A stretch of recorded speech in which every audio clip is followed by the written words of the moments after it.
So first question goes, can Ajahn talk on the history of Puka Quai and its lineage of associated practitioners, both lay and monastic? Short answer is no. Puka Quai means Buffalo Mountain. It's a mountain in northeast Thailand that is famous in the tradition, what we call the Tudong tradition, the tradition of wandering forest monks who often go to the quiet mountains and forests and caves to practice, to develop their meditation and to practice living in a very simple, ascetic way, letting go of the world. Usually what we call the Ajahn tradition. He's obviously not the only teacher, but he's like the famous master or teacher who spawned so many students, monks and nuns who practice very well. Not many left alive today, but over the last 100 years there have been many very good practitioners, and Ajahn Chah, our teacher, considered himself to be a student of Ajahn as well. So Puka Quai is one of those places where many monks have actually gone and stayed, just as there are many other mountains and forested areas, particularly in northeast Thailand, that in the past have been good places or suitable places for monks to practice, sometimes just camping, sometimes just living in very simple huts, meditating, up until maybe 50 years ago, inhabited by wild animals such as elephants and tigers, perhaps with a lot of malaria and other kinds of disease around as well. But suitable because they're just quiet places where you can get on with your meditation practice. So who actually lived there over the years that much? That's why I said no at the beginning. I can't really go into the details without reminding myself, maybe reading one or two books or asking some friends.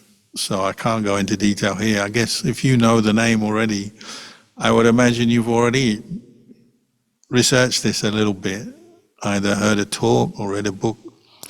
So I'd encourage you to do your own research and see what you can find out. Sadhu. Next question. Dear Ajahn Kalyano, thanks so much for the Dhamma talk. May I know how can one maintain the quality of knowing and the clearness of the mind and apply it to the daily routine? Does it also mean no thoughts equals no karma made? Thought is an interesting thing. Usually when we talk about thoughts, we consider sort of trains of thoughts. We tend to look at it in that way, thoughts about something, your opinion, what you like, don't like, trains of thought, more elaborate sort of connections of ideas and so on. But a thought can also be something very simple, like just putting your attention on the breath without really forming a single word in your mind. It's still a thought in the sense that you are directing your mind in a certain way to know something. So there's thought and there's thought. There's different kinds of thoughts. But the important thing is, in terms of the 5 khandhas, the human being, the Buddha divided into 5 khandhas to help us develop insight, understanding. So the Sankhara khandha, the khandha, what we call translators, mental formations, thought formations, is the important one. That's where you make karma, in the sense that you have a volitional thought, an intention arises, and that already makes some mental karma. You think to do something, or you plan or want to do something, good or bad, and already on the mental level you're making some mental karma, and then you may come out into speech or action, maybe many moments of mental karma joined together to make something more intense, more strong, or maybe just a very fleeting thought that passes very quickly. So all kinds of karma are made, but it's from the sankhara khandha.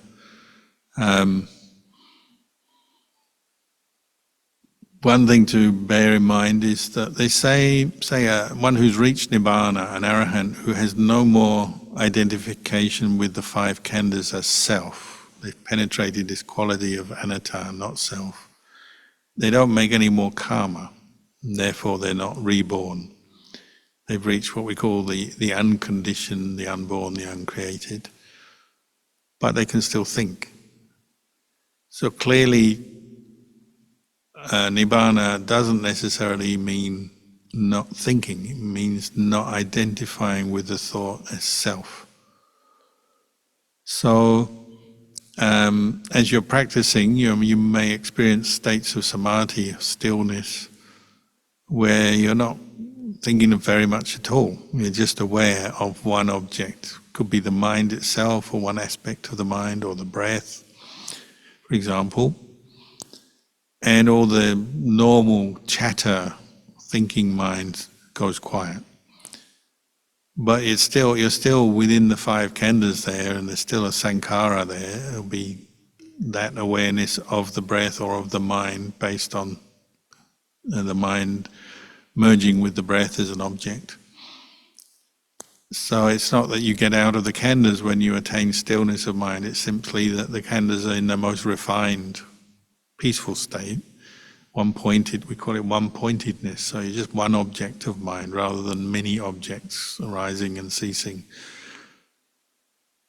So you may have periods where you experience no thoughts, it would seem, but the important thing is also after you experience, or as you experience, and then after you experience states of samadhi, one-pointedness, do you take them as self?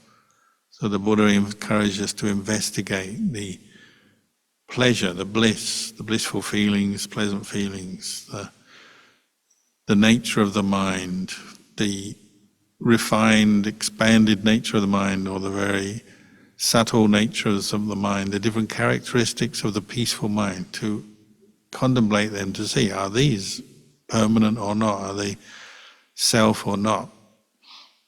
What is impermanent, and that includes states of samadhi, one-pointedness. If they're impermanent, they're considered dukkha. They're not lasting happiness, they're not nibbana, they're not the unconditioned yet, because they're impermanent. They start, they finish, they arise, pass away. So that's the sort of practice we're doing. We're constantly stilling the mind so that we can observe better, but then even the state of stillness, we observe and contemplate that as well to see its nature.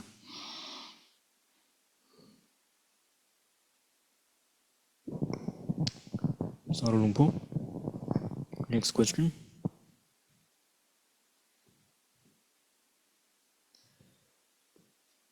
Thanks for the reminder of being content with what we already have.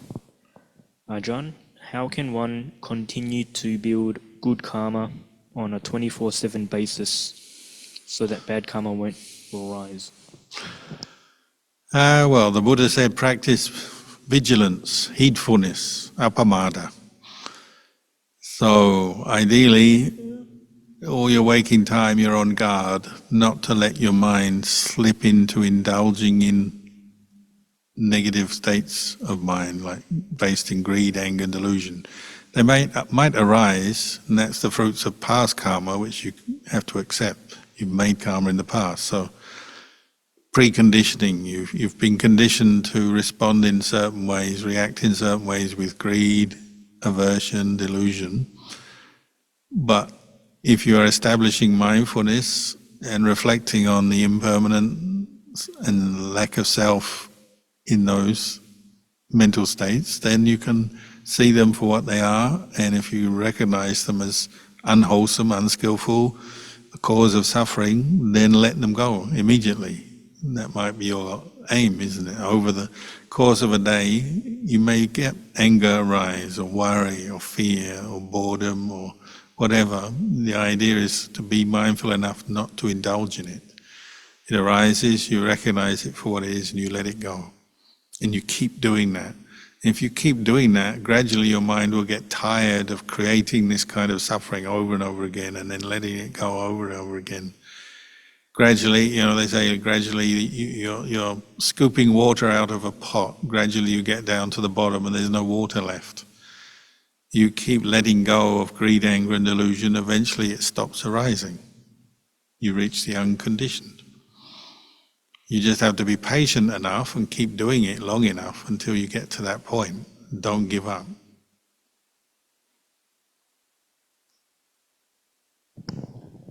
Sadhu Lumpur. Another question. Sometimes when I practice meditation and I get distracted, I feel guilty for not being able to be mindful. For example, I get itchy or pain when I meditate, and I can't focus to be mindful. Also, I get mindless sometimes when I practice more. Bottom line, I'm eager to cross the stream, and I want it to be perfect, and I know this is not the way. Sadhu. Yeah, I think you have many other people have a very similar experience, so you're not alone. Our mind tends to be like this. We notice our weaknesses and faults, and then we don't like it. Because we want to be perfect, we want to be enlightened, we don't want moments where we're not mindful, we don't want anger taking over our mind, greed taking over, confusion taking over. But it happens, and you have to accept that. So you have to, on the one hand, keep practicing, on the other hand, accept there'll be times when you're not practicing very well, or you do forget, or you lose your mindfulness, you lose your effort, lose your way. Just accept that, but when I say accept it, I don't mean give up trying, stop trying, but just accept as you're putting effort in, sometimes you'll be more successful than others. You just keep learning. But try not to extend your suffering. Say you fall into a state of stress, suffering, something negative comes up in your mind, you notice it, try not to extend it by getting angry because you're angry, or worried because you're worried. That's what we do, isn't it? You lie there at night when you're worried about something, you say, oh, I'm worrying so much here. What am I going to do tomorrow? I won't have enough sleep tonight, and I'll be tired and no energy, and I'm so worried, and this is happening so often in my life. I'm just getting worried because I'm worried, and on and on it goes. Try to catch that and not indulge your worry or make it worse than it needs to be. So sure, moods of worry, fear, anxiety, anguish, greed, desire come up. Have a strategy, a practice ready. As I notice my mind is falling into these more unskillful states, what can I do? I can go to the breath. I can recite Buddha, Buddha. If you're sitting and you say, what do you say? I'm becoming mindless. Say you practice for a while and you just lost all your energy, so you're no longer very mindful. Maybe you're falling asleep or just kind of blurry or dull. Try a few different things, experiment. So maybe that's the time to get up and do some walking meditation. If you're sitting there blurry, nothing seems to be working and you're just getting duller or more sleepy, do walking meditation or do some chanting or listen to a Dhamma talk. Sometimes we have to help ourselves, we have to have a few different things that we can do in those situations, especially if you've seen it before, you've noticed you have a habit to, say you meditate for a while and you lose energy and just become dull. Talk to yourself, ask yourself, what am I going to do when that happens next time? Very occasionally you may be able to pull yourself out of it by just putting more effort into your sitting and your mindfulness of whatever object you're using. But that's only sometimes. What are you going to do when it doesn't seem to be working? What else can you do? Maybe you can do walking meditation or some of these other activities. Be ready to try that. If we're meditating a lot but we're not that mindful, we often do become a bit lazy, just become dull, prefer just to sit there, kind of waiting for the clock, as it were. You know, if you do the opposite, if you notice yourself getting dull and you find a way to summon up more effort, brighten your mind, bring up the mindfulness at that time, well, you may get a victory. You may get a victory over your dullness or over your sleepiness or over the restless mind. The opportunity to train yourself and get a victory over your own mind is always there. It's just sometimes we give in to the defilements and we kind of give up for a while. But sometimes we have to say, no, I'm not going to give in to my sleepiness. No, I'm not going to give in to my anger. No, I'm not going to give in to this worry. I'm going to, you might say, fight it. But not fight it in a way where you're kind of making yourself more unhappy, more miserable, but fight it as in try to establish mindfulness and watch and observe what's going on in the midst of whatever it is that's grabbed your mind. Because the whole point is, the Buddha's already helped us here. He's already said everything is impermanent. So whatever negative state of mind comes up, sure, it may have got into your thinking and you're feeling that way for a while, and you have to accept that, but it's impermanent. So if you keep trying to establish mindfulness, sooner or later things will change and you'll notice that. You'll say, oh, it was impermanent. It's gone now. And if you're there at that moment when your worries fade away or your sleepiness fades away, whatever it is fades away, you can say, oh, that was impermanent, and you may gain a really good lesson and understanding from that. And that's how people's samadhi develops. They become bolder, more courageous practicing that way, so they start to face down their defilements rather than give in to them every time. So then, when things are going well, they might be meditating, either sitting or walking, and they look at their mind and watching their mind, trying to bring up the mindfulness, and sure, some anger arises, some lust arises, some fear arises, whatever, but they face it down. They say, oh, that's just fear, that's just lust. And they do whatever they need to do to let it go. Because they've let it go before, they know they can let it go, so they do it again, and again, and again. And that's why people attain samadhi or attain insight. It's because they keep practicing and they're bold enough and willing enough to be patient enough to keep going. They don't give up. That's what we're aiming for. But you have to forgive yourself if sometimes you indulge or you're lazy. Okay, accept that. We're not perfect yet, but come back to the path and keep practicing. Try and bring your energy up again and carry on. Saralumpo.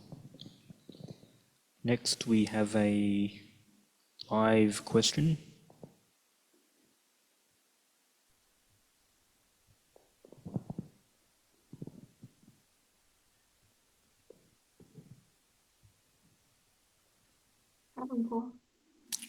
Hello. Hi, thank you for the teaching. So I have a question about the importance of cultivating mudita. So I find that lacking in myself sometimes, and I recognize that as a personal flaw, and it can seem quite ugly. So I'm just wondering, what is a specific practice to counter that? And I wonder if feeling blank is a better state than actually feeling something positive, because that's a fabricated emotion. So thank you. Second question first. Feeling blank, I assume you mean dullness or blurriness where you're not really knowing anything. Is that what you mean? No, so say for example, seeing someone does something positive, but then as an observer, feeling blank, whether that's better than feeling a sense of joy, whether that's actually a better state at some point. In every aspect of your practice, you're aiming to be mindfully aware. So that includes being mindfully aware of your own feelings, but your aim is not to develop a particular feeling. You have to accept however you respond, whatever feeling arises, say seeing somebody else do something good, you may feel very neutral, doesn't affect you much, or you feel very happy, or you may even feel miserable if you're experiencing some jealousy or competitiveness or something. But the important thing is you're trying to establish awareness of what's going on. Awareness leads on to wisdom, understanding, insight. So always have a plan to come to establish awareness, maybe using your regular meditation object, such as the breath or another meditation object, or any method you can. Establish mindfulness, because then you can just know what's going on without getting, at that point when you're mindful, you're not creating suffering or creating a particular opinion about something, you're just watching and learning from that. So if you feel blank, you know, oh, I feel blank. Maybe there are reasons for that which start to become obvious when you pay attention to what's going on. You can maybe know those reasons. Oh, maybe you're not very close to that person, so they may do something good or something good happens to them, but it doesn't really affect you very strongly, perhaps. Just giving an example here. So it's not, in the end, everything is of equal value when you're mindful. So whether you feel good or you feel bad, the important thing is to know these feelings are impermanent, they're not self, and mindfulness is what allows you to do that. So as you pay attention, then you can observe, oh, these feelings, they come, they go. What comes and goes is not really, doesn't really exist, or is nothing permanent, it's not a permanent self, it's not really me or a person, it's just a mental state that has arisen and passed away. That's the ultimate sort of insight that you'll get. So we're not practicing to get a certain feeling, although feelings can be useful and they're often a sign, you know, like you say you're in a more positive state of mind, more skillful state of mind, well, they'll be accompanied by pleasant feelings. But the pleasant feelings aren't really the goal of the practice. The goal of the practice is to develop the clarity to know what's going on in your experience, on the level of your body, your mind, feelings as well, and to observe, how are they? And they, you know, one thing you probably will find is all feelings arise and pass away. You also develop wisdom and understanding, say, of karma. So if somebody does something good and it makes you feel good, well, you know, oh yeah, that is probably some form of mudita. If you feel a certain way when you see somebody suffering and you feel a certain way, you know, oh, this is compassion maybe. You know, you'll gain wisdom and understanding of what's going on, what's leading to what. Of course, you'll gain that as well. That's another aspect. But in the moment, it's really just observing things arise and pass away. And you don't have to judge yourself or blame yourself if you feel a certain way, oh, this is no good. It's just observe, there's this feeling. It's come up. And you may, know where it's come from, you may not. But what you do know is it arises and passes away. Thank you. That's very helpful. Could you speak a bit more about the importance of having mudita then? Well, this is a very positive emotion, which Ajahn Chah identified as sadly lacking in modern society, because our culture now is very competitive. And we almost see like mudita as a weakness. That's from day one when you're a little kid. Nobody is saying, oh, be happy for the guy who won the race or the person who came first in the exam. Nobody teaches you that. They're all saying, why did they win? Why didn't you win? What do you either say it to yourself or some adult is saying it to you. You got to try harder. You got to do better. You got to compete. You got to get ahead. If you don't put effort into your studies, you don't win your races, you're never going to get on in life. You'll be a failure. Blah blah blah blah.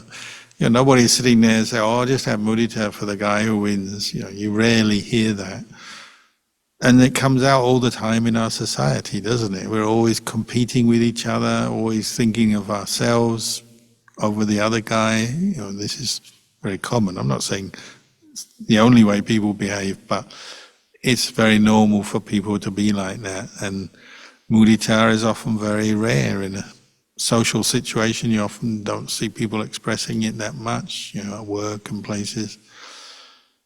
As you meditate more, your mind opens up to the truth. You realize, oh, it's a very valuable quality, very valuable, brings a lot of happiness to the individual, and it also develops a good feeling in society, because if you can be truly appreciative of someone else's happiness, success, they're going to warm to you, you warm to them. It's a very good thing for developing good relations between people in society, whereas competitiveness ultimately leads to conflict, doesn't it? It leads to more selfish behavior, ultimately leads to more suffering. So we need to develop it both on the level of, if you're saying you've noticed that you don't have it much or not enough of it, well, I do a meditation on mudita every day. Devote a little bit of time to doing a mudita meditation directed to yourself. What can you appreciate and be happy about in your life, in yourself? And then appreciative joy directed to other people you know, individuals you know, and then individuals you don't know, but you can just generally develop it generally. I would do that every day, and then not only in a meditation, but in different ways, probably verbally, but maybe there's certain actions you can do to express mudita as well. So, an obvious one might be somebody is experiencing something good, and you join in with them. You go to their birthday, or their graduation, or their whatever their little celebration is. You join in with it in some way or other. You may just send them a message, or you may participate, or you use your words, your speech to do it. So it's like you see something good in somebody, you praise them. We need praise in life because we're often tearing each other apart and pulling each other down. So do the opposite. Sometimes, if you're smart, you notice your mind is saying, oh, I hate it, they're doing so well. Why are they doing so well, not me? Blah, blah, blah.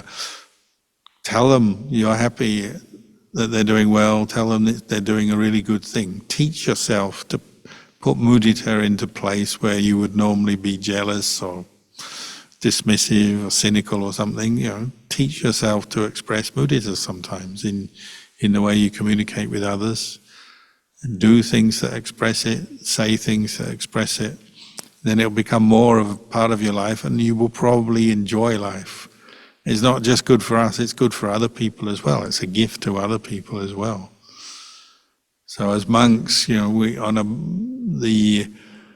there's an occasion, a birthday, or just an occasion to come together, we express mudita for the senior monk, whoever the teacher or the senior monk is. You always we call it expressing mudita citta, that they've reached their birthday, whatever their birthday is. Usually the older they get, the more kind of valuable it is. So they say, oh, you've reached your 70th birthday, and you go and visit them, and you're so happy that they're still here, being a blessing to the world. You express mudita in that way. But it's not just for monks, obviously. It's for anyone in life, people you know, and even people you don't know. You can meet someone who's just recovered from their illness. You hardly know them, but you can say, oh, I'm so happy for you. It's more an attitude that you develop and look for opportunities to put it into practice. Once you're doing that, you're thinking in that way, especially if you do it as a meditation as well, those opportunities will quite naturally open up because they're there anyway. It's just half the time we miss them. Thank you. That's very useful. Okay. Sadhu. Next question.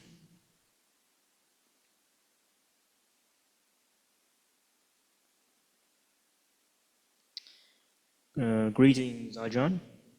Is there a difference between yoniso manasikara and Dhamma vichaya?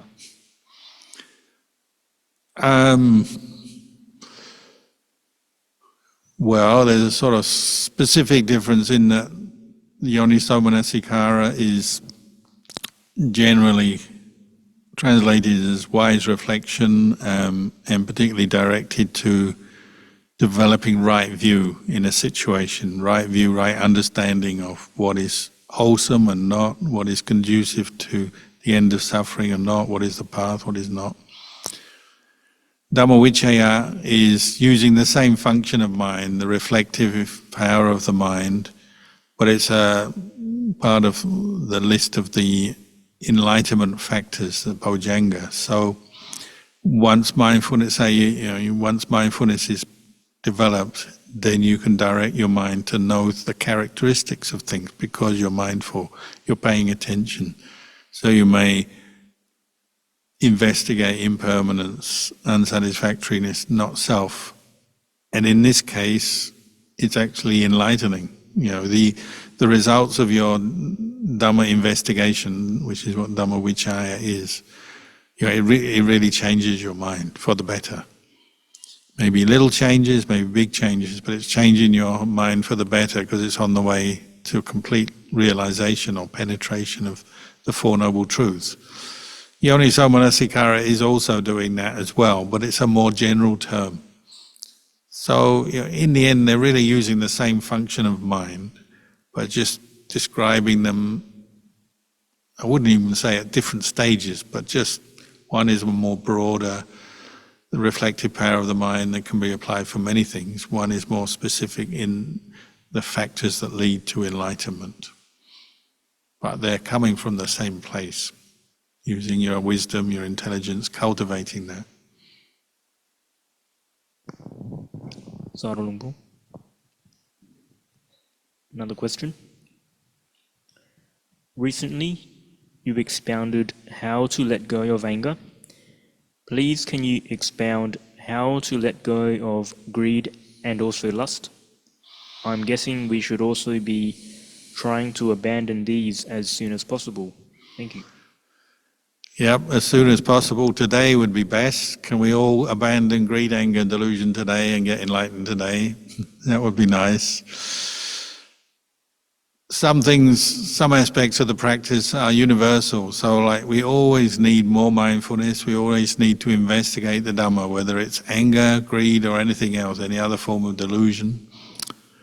But then there's also specific practices that you might apply for certain negative qualities. So lust is particularly conquered by what we call a super meditation, focusing on the unattractive aspects of the physical body.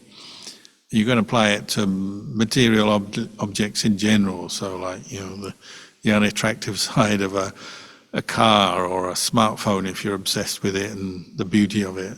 But generally, we're talking about the physical body. So if you're whatever way lust, and you will definitely have lust, because if you've been born into the world, you've got lust. Whatever way it manifests, the way the attachment to the attractive parts, images, aspects of the human body, the pleasure that it brings, activities with the body, etc. So, it's a whole range of things.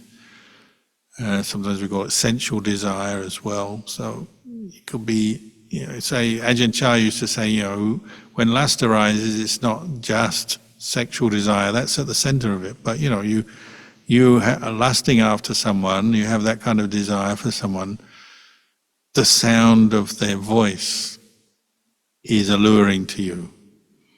You just hear the sound. So you say, you're a monk sitting in the forest and you hear the sound of a local girl walking past the forest. You just see the voice and you recognize the voice and lust can arise. So, the sound of a voice can do it. The smell. He said, if you're lusting after someone, they've been sitting on a seat and they go away, they're not even there yet. Even the seat becomes a stimulus for your lust, because that's where the object of your lust, the person you desire, was sitting.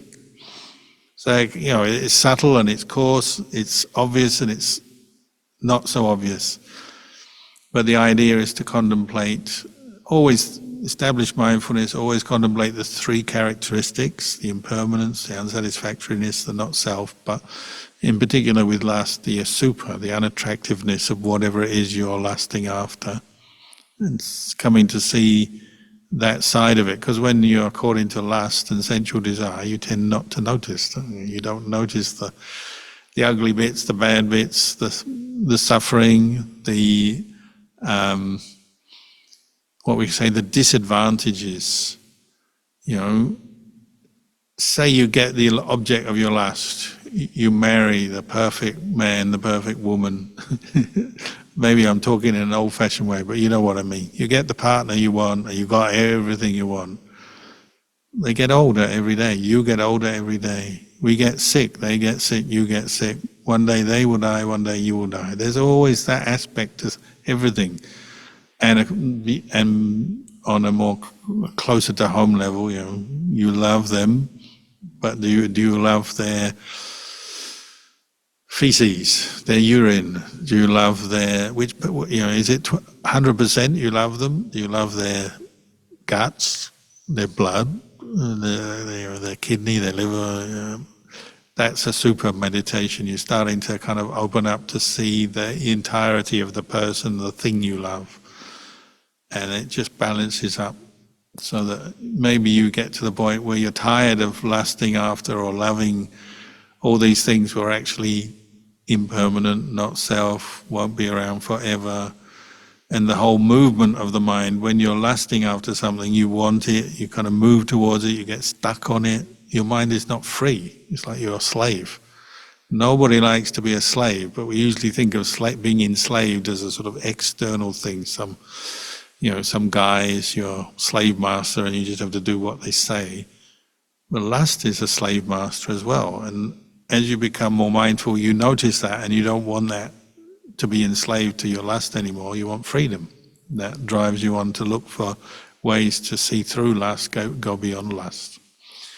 So that's the same with lust, greed, and anger. Anger is also like a slave master.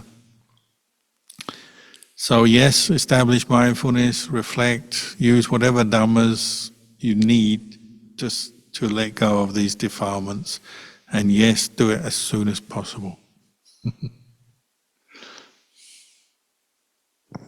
Sadhu. Another question. Dear Ajahn Kalyano, thank you for the Dhamma talk.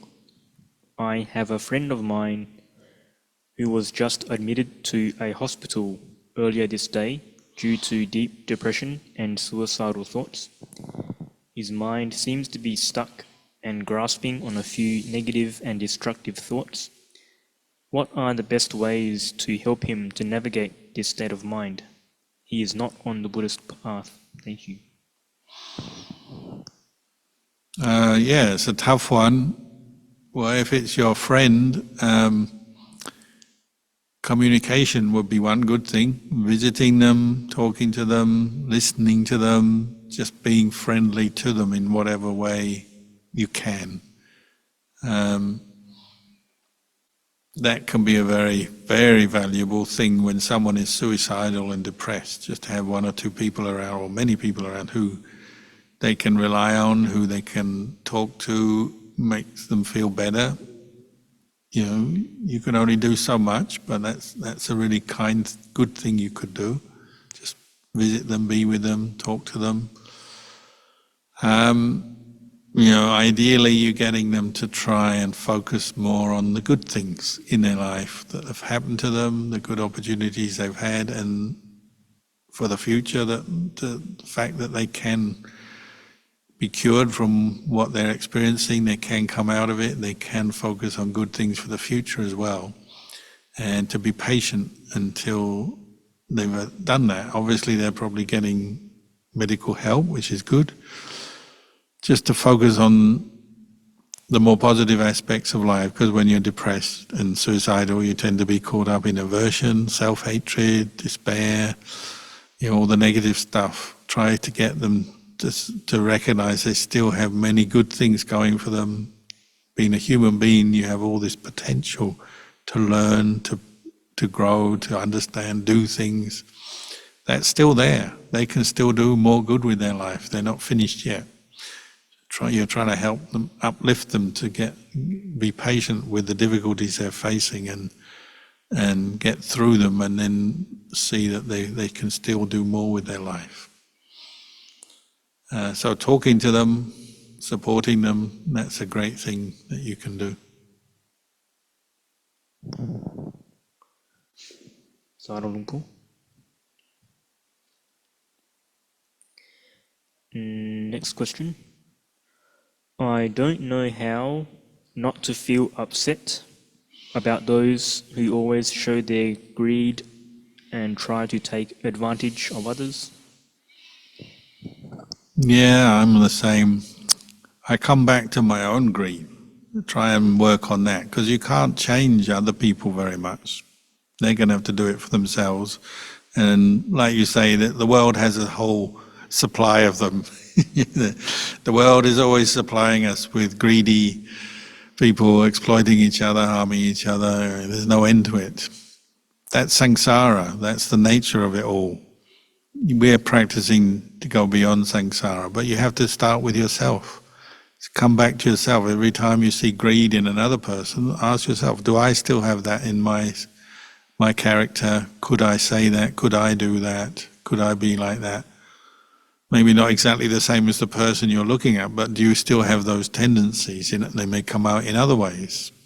Often we notice a fault in someone else, in one area of their character, their behavior, and it may be coming up in our behavior, but just in a different way, and we're not acknowledging that. So sometimes you have to come back and be very sober and very mindful and say, where does my greed manifest? What more can I do? What more can I let go of? And you'll probably find there's still a few things you need to work with. Or hopefully not. Maybe you're already enlightened. That would be nice. But if you're not enlightened yet, I imagine you're like the rest of us. Greed, anger, and delusion is still ruling your mind, at least sometimes. So that's where you have to practice. As far as other people, if it's somebody close to you, maybe you can influence them and try to get them to see other ways of doing what they do, to improve their life and be kinder to others, more generous, and so on. But if you're not in a position to do that, you just have to accept them and just, ignore them and get on with your own life, is what I would encourage. Do your own practice and look for the greed in your mind, because you reduce the greed in your mind, the overall level of greed in the world is going down. You can't be sure whether you can reduce the greed in other people's minds. They have to want to do that, and maybe they're not ready to. But if you're reducing the greed in your mind, you are definitely improving the world, and you're improving yourself, but you're improving the world as well. Sadhu. Another question. I have a question. What Buddhism thinks about the difference on responsibility versus attachment?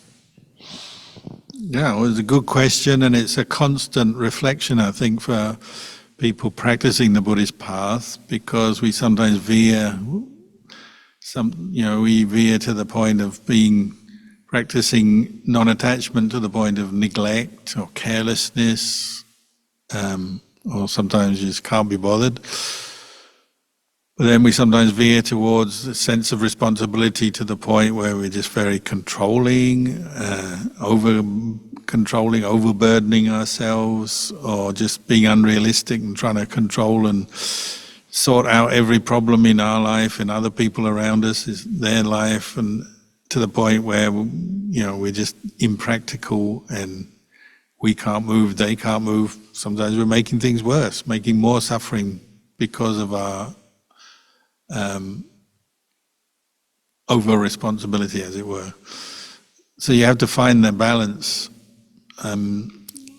Everyone's situation is different as well, so it's hard to compare one person and another, but there are areas to look at. Obviously, attachment is a catch-all phrase for many things, And even attachment, you have to learn how to detach wisely. So, I mean, when I first became a monk, they said, we practice non-attachment, but don't rush it. You still attach to the Buddha, Dhamma, Sangha first. You become a monk, you attach to your rules and your practices first. You don't just give them up. That would be foolish. So practicing non-attachment, it's a thing that you do with wisdom and understanding, and that may take time. So you take your time to know, feel your way, learn how to do it wisely, so that you don't make mistakes and go in the wrong direction, create more suffering by being neglectful or careless or whatever. Responsibility, sometimes it's something you have to sit down and think, well, what are my responsibilities, and work them out, because sometimes we get it wrong. We try and take responsibility for things that are actually other people's responsibility and make a mess of it. And sometimes we miss what is actually our responsibility. So number one responsibility is yourself. Try to be improving your life and yourself and not making things worse than they are already. Try to improve the world, try not to make the world a worse place. So you take responsibility for yourself, but then there may be other things, your relations to your work, your family, people around you and life around you. Maybe all kinds of things that you could say are your responsibility, so you have to think, what are they and how can I perform them correctly, successfully, without creating more suffering, but for ending suffering. That's one guideline or criteria in how to complete your responsibilities. You're not using them to the point of suffering, or trying to perform them and making suffering unnecessarily. Sometimes not knowing your responsibility, say for example in a monastery, sometimes you get this thing, people are practicing Buddhism, they've learned some Buddhism and they have faith and they're inspired and they come to practice, but they're brand new, so they're lacking in experience. But because they have faith and they're inspired, they start teaching everyone. So in a monastery, some person's been here 3 months or 3 weeks or 3 days, and they're already telling everyone what they should be doing and how good the Dhamma is and how you have to practice to become enlightened. And somebody who's been here for many years might be sort of, hold on, who is this? Is it really their responsibility to be teaching everyone, or should they be going off and do their own practice first? That's just one simple, obvious example, but we get that in the workplace. A very common form of suffering and conflict in the workplace is responsibility. People not doing something they should do, or trying to push the responsibilities somewhere else, or not knowing what their responsibility is, and so on. These are quite common. So it's a sort of subtle thing. You're using a suffering. Am I creating suffering out of this or not? It's a sort of guideline I use anyway. It's not absolute, but you reflect in this way to try and learn and see the fruits of your actions, the results of your actions, what needs to be improved, where you may try harder, do more, where you're overdoing it or where you're getting it wrong, and you sort of learn as you go along like that. There's no simple handbook that's given out at the beginning of life. When you're born, here's your handbook for life, practicing non-attachment, performing your responsibilities towards your family and the world. Here it is, it's all set out for you easy. That would be nice, but there isn't such a handbook, so we've got to learn it. And some of the lessons are painful. Some of the lessons we learn quick, some we learn slow. But I would say if you keep the attitude of one who is learning, then there's hope, isn't there? And you can grow and become wiser, and more, some of the different good qualities that you can develop will grow, hopefully, through your practice. Sadhu Lungpo. Next question. Venerable Lungpo, I heard when one dies, his consciousness detaches from the body and bonds with another new body during the rebirth process. Isn't that consciousness the self? Well, for want of a better word, people call it the self, yeah. But the whole point is, if consciousness is being reborn, it's obviously not the consciousness of Nibbana, the unborn, the uncreated, the unconditioned. It's a consciousness that is still making karma, receiving the fruits of karma with a sense of self. That's the whole point. So off it goes to look for its next birth. Wherever that may be depends on karma. The kind of causes and conditions set up from this life will flow on into next life. So in the conventional sense, we say, yeah, the person is reborn in this place, that place. On the ultimate level, though, there's nobody reborn. It's just a train of cause and effect, affecting the consciousness, which is the kind of repository of karma, into the next life. But there's actually nothing that moves from one life to the next. There's no kind of unchanging thing that just keeps migrating from life to life to life. It's actually a kind of process. This is the Buddhist teachings. It's a process of cause and effect, and there's no fixed, permanent self that exists in any of it. But for linguistic communication purposes, we say one person is dying and then they're reborn somewhere else, because that's the way we talk. But ultimately, that's not true. There's nobody is reborn, nobody is born, nobody dies. And if you can really see that, penetrate that, then you won't get reborn again.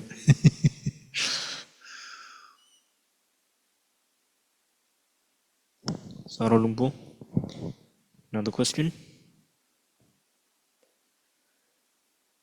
Dear Ajahn, will you be able to share with us how can we make our householder life not dusty? Which sutta can I refer to when Buddha mentions that the householder life is dusty? I have seen and experienced for myself. It is indeed dusty beyond words. There is sadness and sorrow within me as I am reflecting on this phrase. Householder life is really dusty.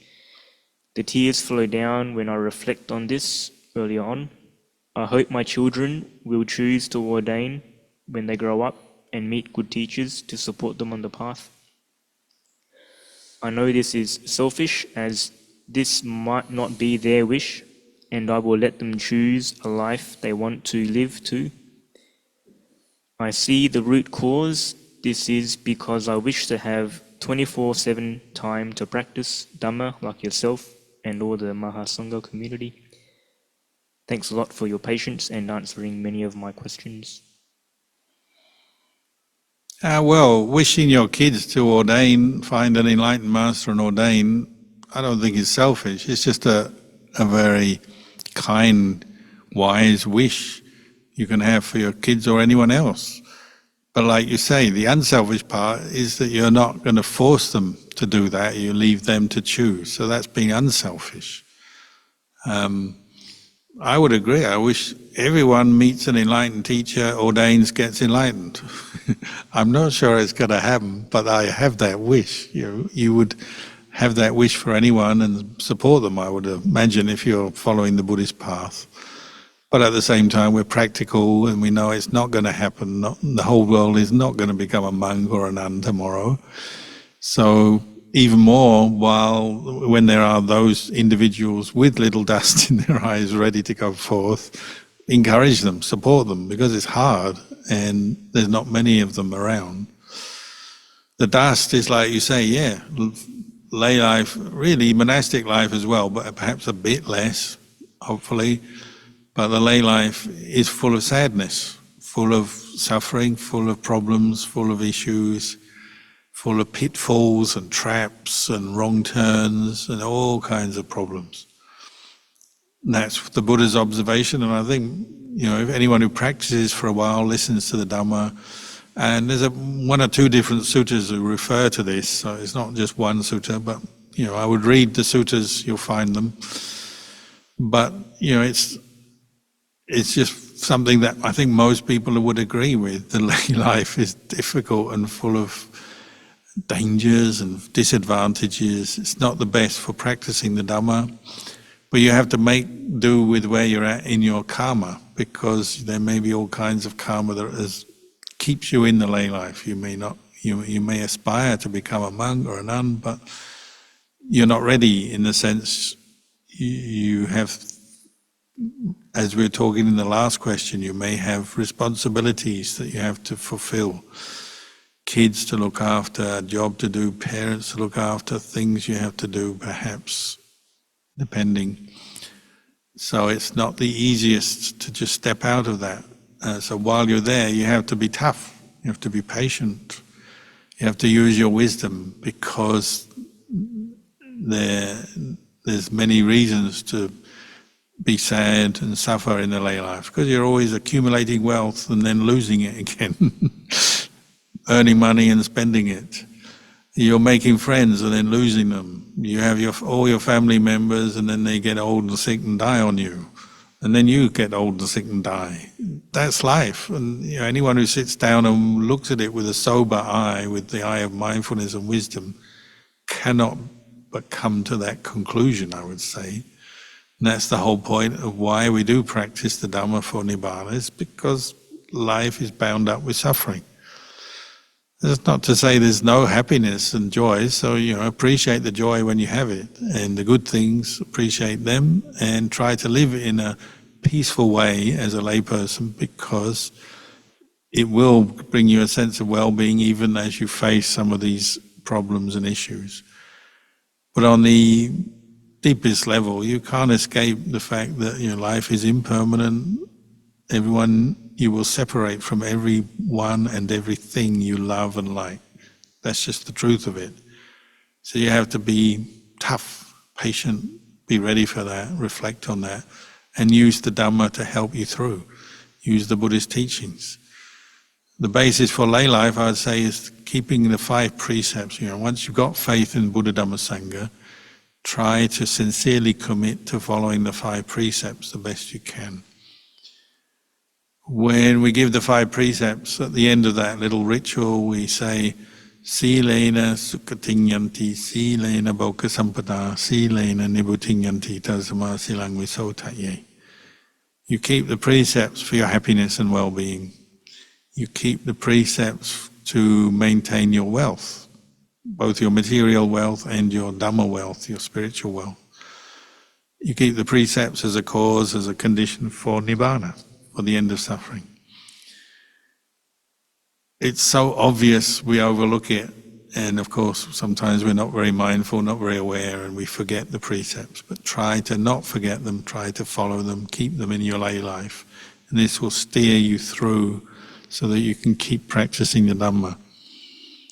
And if you get the chance, if you can't ordain, maybe sometimes you go on retreat, 7-day retreat, 1-month retreat, whatever. You see what you can do to further your practice. And I wish you well. Sadhu Lumpur. We have 2 questions left. Dear Lumpur, for a layperson with full-time work and family duties who wishes to take the path seriously, what is considered right effort in daily practice? How many hours a day should one reasonably aim for? Thank you. Well, you're using the term practice, so really every aspect of your lay life is part of the practice, so that's 24 hours a day. Because you're practicing things like right speech, right livelihood, right action, developing right view, developing right effort, right mindfulness all the time. There may be times when you're freer to sit down and do some formal meditation in a very more intense way. And that, you just have to see what your daily schedule and your responsibilities to other things allows you, whether it's time in the morning, time in the evening, 1 hour, half an hour, 3 hours, whatever. You do what you can. But that doesn't mean to say that the rest of the day you're not practicing. You are. because your mind goes with you all the time, wherever you go.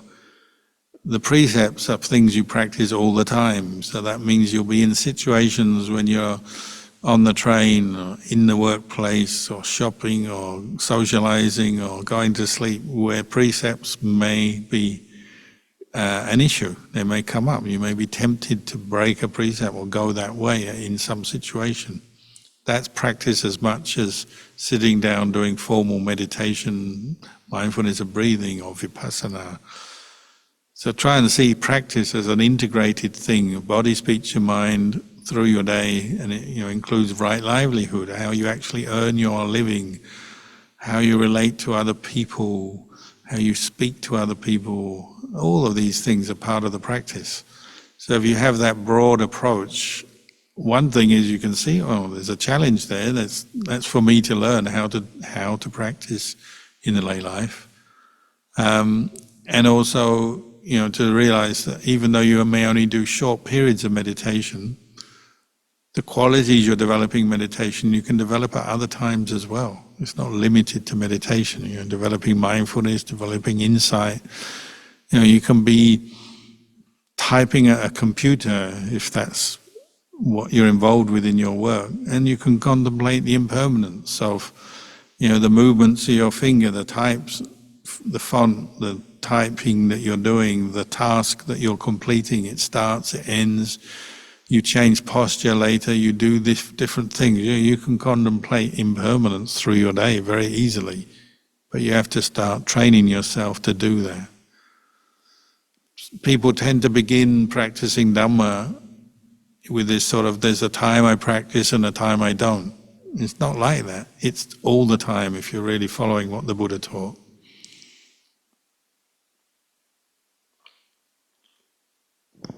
Sarah Lumpur. Last question. Dear Lumpur, I've been practicing metta meditation by repeating phrases like, may I be well and happy, but I often don't feel warmth or connection. How can I deepen the practice to truly feel metta in the heart? Thank you. You might have to work at it. Sometimes you have to sort of expand the way you develop something like metta. So yes, repeating phrases such as may I be well and happy is a start. What does it mean to you to be well and happy? So expand on it. Well, good health is one thing.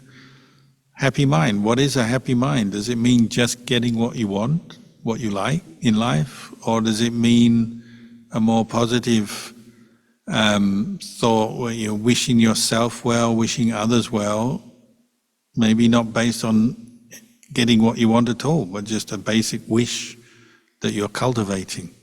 You have to look in, first of all, maybe understand what metta means as a feeling as well, how it actually feels. Remind yourself of that or imagine it. What it means intellectually as well. How you express metta, not just in meditation, but in daily life, in your speech or actions. Maybe spend some time reflecting on what metta is, and then come back to do it as a meditation. Sometimes you have to do that. You have to remind yourself and explain to yourself what you're doing and why and what it's all about. How you speak to yourself. Like, if you're speaking to yourself, meaning the mental chatter you have, how much of that is wholesome, positive, kind to yourself? Or how much of it is you're nagging yourself, you're complaining, you're unhappy, grumpy, blah, blah, blah. That's another reflection. What does metta mean? Like wishing yourself well, does that mean you just wish that you get the food you like, meet the people you want, get easy jobs when you go to work, whatever, or does it mean actually attaining and aiming to attain things that are really positive, really useful for yourself? So, metta for yourself may be establishing the wish, I wish to develop more mindfulness, more insight into the Dhamma. There may be certain things you want to cultivate in your life, good qualities, making that clear, and your metta is the wish to succeed in these good things that you've set up for yourself. Now you can take your metta a bit further, really go into it, understand it intellectually, really build up an awareness of what the feeling of metta is, and then start to practice that. So it's actually a very broad and kind of big, deep practice. Perhaps when you start, you just sort of see it as a passing thought. And of course, a passing thought doesn't last very long, doesn't feel very much. So yeah, it may not affect you very much. Maybe you have to go into it a bit more. Tarulumpo. Any final questions before we finish? Well, the time is getting on. We've been here a while, so very nice to talk to you tonight, and I wish you well, and we'll talk to you next time. Sadhu.